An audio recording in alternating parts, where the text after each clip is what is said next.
Alright, so this, I don't even know if this is working, but I assume it is.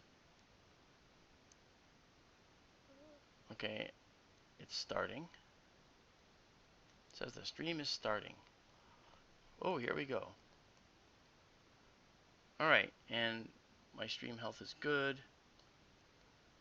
Okay. So I am...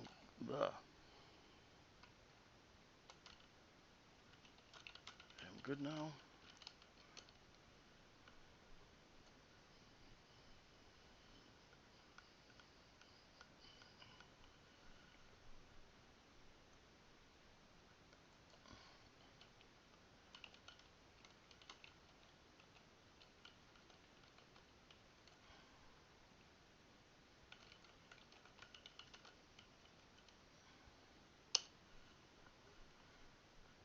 Oh, goody.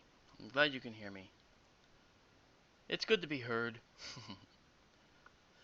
And so I would have to... I'm probably going to have to stick with watching, not the YouTube side. I guess I should leave that so that I can actually make sure the stream health is good. But I probably need to leave that as it is, and then I can have and follow my side, which is instantaneous for me, but then 20-second delayed for you. So like, you just saw it go to the right and the left. Well, I did. And now you'll see it go to the right and the left. That is the view. Yeah. And then if I move to the right now, boom, just like that, and then move back, boom, just like that. Let's see how long it takes for you to see that. And I'm assuming it's going to be the 20 seconds we're talking about. What's the quality of the sound? Is the sound quality okay? Let me know if you could. I appreciate your help.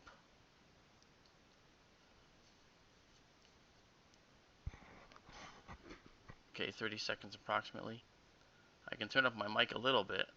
I just need to know how much you need me to turn it up.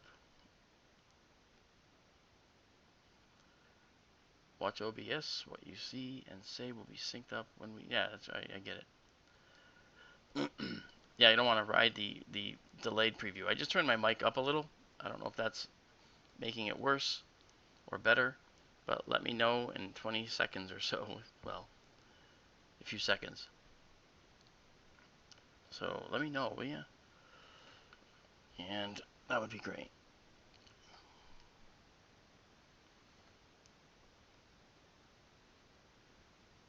Audio's good? Okay, audio's a bit too high. Good.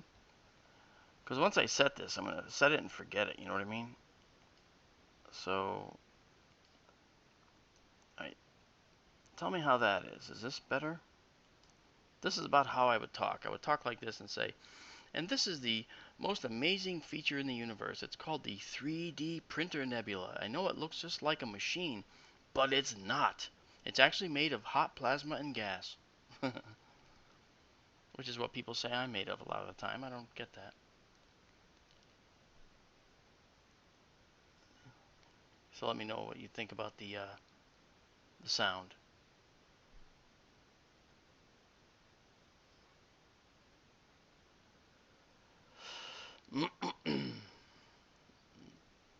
Okay, just let me know about the sound, because I'm gonna be stopping the stream in just a couple seconds. I just want to do this test because I'm figuring. Awesome. Yeah, I'm figuring that what I can do is I'll be able to stream on rainy days. I'll be able to stream. Wait, what's going on here? What's opening? I don't want anything else opening. Stop. Something's opening. It shouldn't be opening. I'll stream on rainy nights. I'll stream something that like a nice little collection of imagery. All right, good. All right, well, I'm gonna close it down for now. It's actually raining pretty violently here, which is fine. I don't care about rain. But my stream is actually complaining that it's not getting enough video output. So are you seeing the stream break up or get reduce the intensity at all, and reduce resolution at all. I just need to know that. So I'll wait for the response.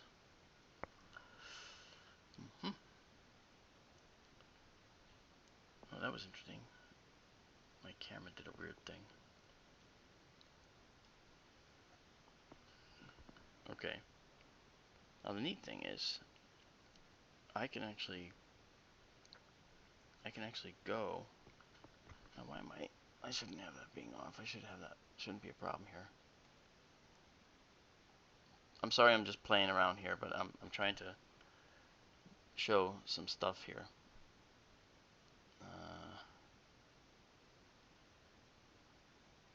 Oh, these are the dark frames. Okay, that was the M13 globular cluster. See, the nice thing is I can actually show, with the camera and the stream, I can show exactly what parameters I use to take the imagery. So, you know, you're not going to be left with any questions. And I think that's the best thing. I can also flick off that time at the top as needed. Alright, so I can do that. Alright, that'll be nice. And, what was this one? I'm trying to remember what this was. Oh, this was live at the telescope, bringing in Messier 13, so we can see what it looks like live. Speed slow. Really interesting, but, you know, I'll change that eventually. So you see, it's not just like taking one good picture and then it's done. You gotta actually take a lot of pictures. And in my camera here, I have to go in and see. I gotta go to my HDMI settings here and figure out info display, TC output on. Is it off? Don't know. No, that wouldn't be it. And HDMI info display is off. And I want it on. Sorry again, I'm just, you know. Yeah, that doesn't matter. Yum-da-dum-da-dum. Our control for HDMI? No. I'll figure it out. It's not a big deal. All I'm trying to do is figure out what I'm looking at.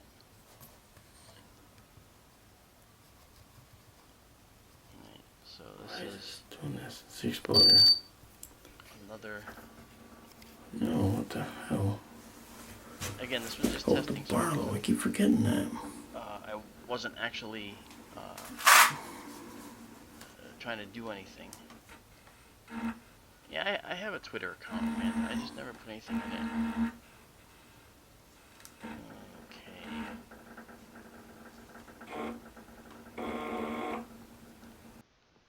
No, that wasn't a meteor. I don't know what that was. That's actually it was a star. That's actually Vega. And I had just been playing. This was handheld, and I believe to show this was at night. And I think I looked down the driveway with this, and I actually set it so that you can actually see it. It was pitch black down there.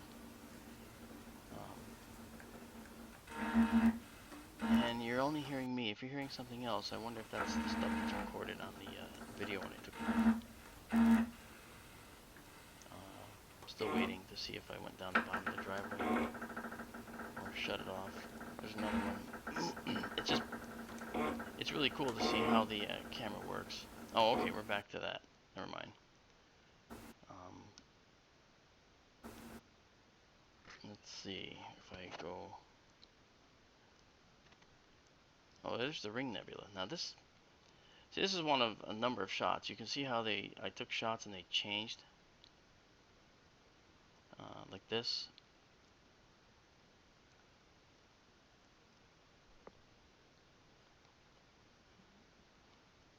I'm reading your comment here, Jello. 24 frames per second? Well, yeah, but technically I should be able to stream 60. But when I'm actually streaming, I can actually go down to um, as low as a quarter second per frame. So on this camera, I mean, this is this is this is how the camera works. I can actually get right down low, which is nice. But there's still always issues. Um, on the telescope camera, well, the telescope camera is this camera that I'm using. Okay, and so I can actually put the put this camera up on the telescope, and I use it for that. And it's got yeah, exactly. It's got the ability to go down to quarter second frame rate, which means it's like a quarter second exposure per frame. So obviously, you only get 4 frames a second, and so it looks jittery if you're moving it around while looking down your driveway or trying to show somebody something. But if you hold it real still, you have full color night vision basically, especially when you pump the ASA up. You know. So for instance, let me go back to the live view here for a minute. Watch this. If I um, if I pump up my ASA, which I'll do now. Okay, now the ASA's, this is up to 32,000. All right, and I can then change the exposure. Let me do that. Do it right now. Okay, I need to get out of this for a second. I need to get out of this one spot. Okay, so if I go to 32,000 for the ASA, that's the sensitivity. So it's a little bright. But then if I change the exposure, I can make this come down to, this is a 320th of a second, 800th of a second and more. But then I can come back and go all the way down. Now this is a 20th of a second. This is a 15th. Okay, but then below that it doesn't go any lower, and it's a function of the ASA you have set. So I have to play with it. But when I was doing it on the camera on the telescope, I had plenty of options, so it's pretty cool. All right, so let's see. So I'll bring the ASA down to something like that people would have on their cameras. Let's say like this at the most, people would have like this, 1600. This is a 1600 ASA shot at a 60th of a second. This is a typical shot that you would take. And I could take this shot right now. I could go like this. Okay, take the shot. It takes the shot. Okay. And so there's the live view, but in the picture, that's the image I took just now. All right. Now, if I now increase or decrease the exposure, okay, this is now at 1200. I'm sorry, 1600 ASA or sensitivity speed. Now this is uh, uh, this one right here is a 13th of a second. Okay, I could take the picture, but it'll be blurry. It'll shake, and I'll show you that. Even though I have a timer. Okay, now I was trying to hold it as still as I could, but if we go into the actual image and we start zooming it, okay, and we get up to and we look at the area over here, you can see that the TAZ is actually a little bit fuzzy, and that's a problem. That we don't want that. So to get rid of that, we have to we have to we have to figure out the best exposure time. For handheld, it's 60th and faster. So to make it go 60th and faster, I'll go to 60th. Well, there's 60th. But that means that the speed that you can use has to be pumped up really much higher. So this is about appropriate for that. This is 16,000 ASA. All right. Now we can zoom in on this thing right here like that, and then I can focus it here critically as well. All right. And then zoom back out, and then take this picture. All right. And now I can go in to that image and zoom into it, and you can see that TAZ is sharper. But what's been introduced? What's been introduced are these little gray areas that you see, these colorful splotches. That's noise that's been introduced because of the higher ASA. So it's a trade-off. between higher ASA and lower ASA. So like if I wanted to take a picture of something down in the corner that's in the dark, okay, then I could do it. Like for instance, let me try this. Hey Siri, set condition red. Okay, so I told Siri to set my office lights to red. Um, and for those who didn't understand what just happened, I'm sure it was like a whoa, that's cool moment. Each of these lights is Wi-Fi connected. So I have 4 in here. And those 4 lights, they're Wi-Fi connected, and that gives us the ability to program each one individually. So I've programmed these lights to actually have a color response that's pretty cool. So I can now drop the ASA, you see, and focus on these lights and just take a picture of the light if I want, just like it is, like this. So now I've got that nice picture of the light. But it's like, well, but I can't see the guitar in the distance in the corner. So I can either drop my exposure down, okay, which allow me to do that, and it gets to a certain point. All right, this is 0.5 second exposure. This is 0.6. This is 0.8. This is 1 second. All right, and here is 1.3 seconds. And look, it's basically seeing in the dark, which is pretty cool. And again, it's full color, and that's like night vision with full color.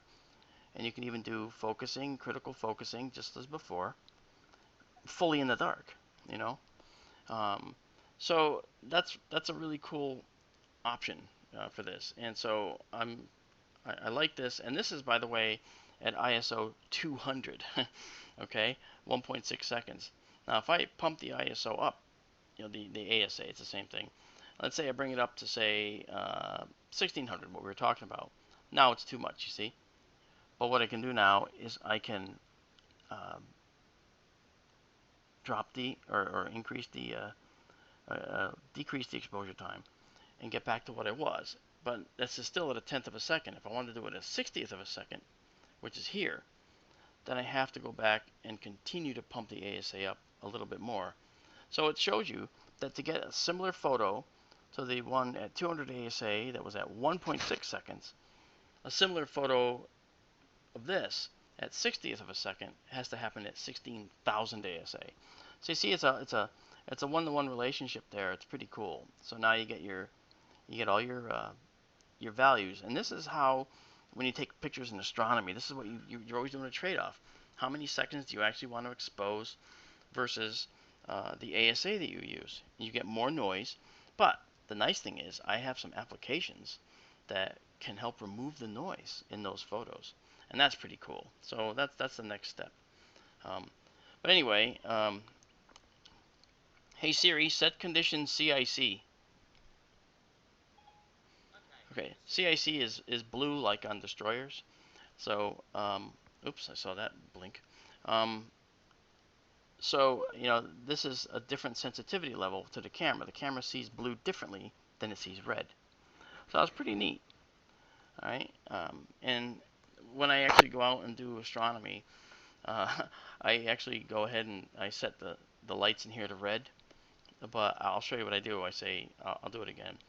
Hey Siri, set condition. Uh, I can't remember what I was saying. Oh, hey Siri, set condition red. Okay, so now I have red, but I can also do this. Now this is at 100%. I can say, hey Siri, set the lights to 50%. Okay, if she would hear me, or he would. Hey Siri, set the lights to 50%. All right, so my Australian guy said, you got it, Mark. um, and that's all right, Oh, I think it's great. Oh, I look at this and I say, hey, I wrote me some 50% reds. Well, it's great. So that's awesome. So I can tell it to do any brightness. And so I set it to like 50% red when I go outside. And that leaves me with a office that to you looks pretty bright. But in actuality, if I want to just get this to what it actually looks like to me, to the eye, then it looks more like this, right about there. That's what it looks like to the eye. So that's fascinating. Anyway, so there you go. And so this is just a quick stream, and it's time to get back out because I have to now consider moving all this gear out to the observatory, and I have it working really, really nice. And yes, this is my office, by the way. Um, and yeah, there's a party mode. You can actually, I have animating. I can animate the lights so you can look like you're in the bottom of a fishbowl, and the lights all change colors. It's so cool. Um, and again, I'm sorry, I'm kind of leaving you in the lurch here with this coloring. But anyway, so that's sort of the, that's my office.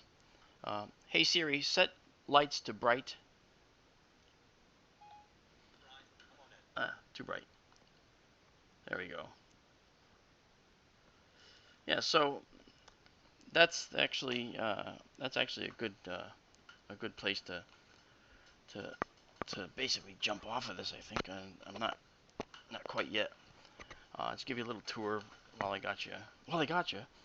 Um, so those are my portholes, and this is my office that I made, like I told you. And so there's this corner of my office, and I'm limited by my headphone jack here. Uh, there's my hook I showed you the other day, and there's my son's blood that he put on, the stage blood. There's the door to lead out, and then I've got the rest of my shop, or the rest of my office here. That's a table against the wall that actually folds down and forms a nice flat table there, and we use that actually whenever NASA's unexplained files or What on Earth come out. That table ends up being brought down to be used as an equipment table to get things going. Um, and the workstation, the main image processing workstation, right there, is on um, is on the is on wheels, so that I can just roll it right out into the middle of the floor, and then they can do all their filming out there. They put the cameras over there, and then we do our season, the whole season right then and there. So it's pretty neat, and and I like to do the outreach and so forth. Um, oh look, I didn't show you any of these. I can't go over there because the headset is limited. But I've got a bunch of fossils, and I don't know if you can see those uh, those big gray, or not gray, but those brown flat rocks. There's one there. There's one there. Those are dinosaur jaws. It's the same jaw, and it's two separate pieces. Um, and then that right one, that you're looking head on at a extinct crocodile skull that's been preserved. And really neat stuff, you know. I mean, I actually took those fossils in payment for a model project, which is kind of silly. Uh, then I have my dive helmet over there, which I've never ever worn except once for fun. Um, so that's it. This is my memorial wall to my dad, who fought in World War II. He looks like Radar O'Reilly from MASH. Okay, he passed away a number of years ago, and we identified him in this photo here, which shows him at out in South Dakota when he arrived to boot camp.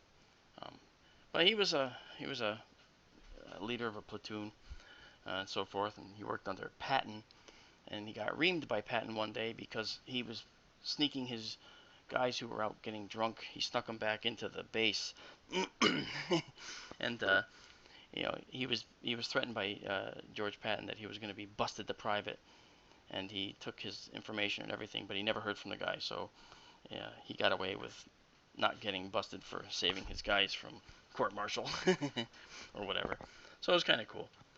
Anyway, see, every time I go on, we have all these little extra things we talk about, and I just think it's kind of neat and a lot of fun. And the serious business of getting to doing the real streaming is going to occur as soon as I put together the first, um, you know, I'm gonna put the computer together out in the observatory dome.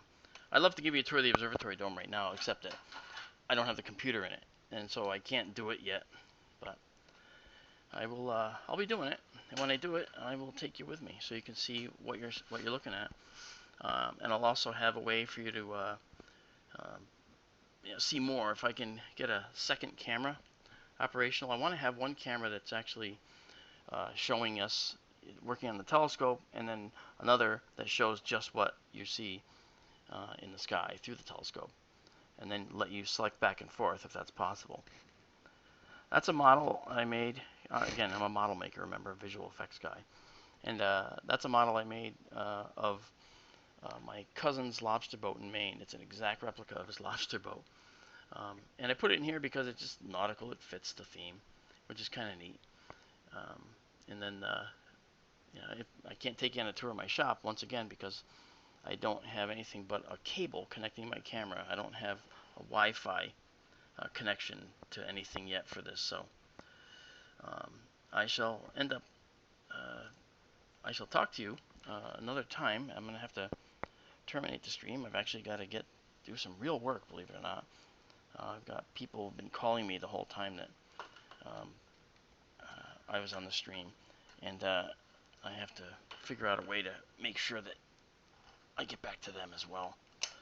Anyway, I hope that you had a good time in this little temporary stream, and I shall uh, get back to you next time around. I hope you had fun.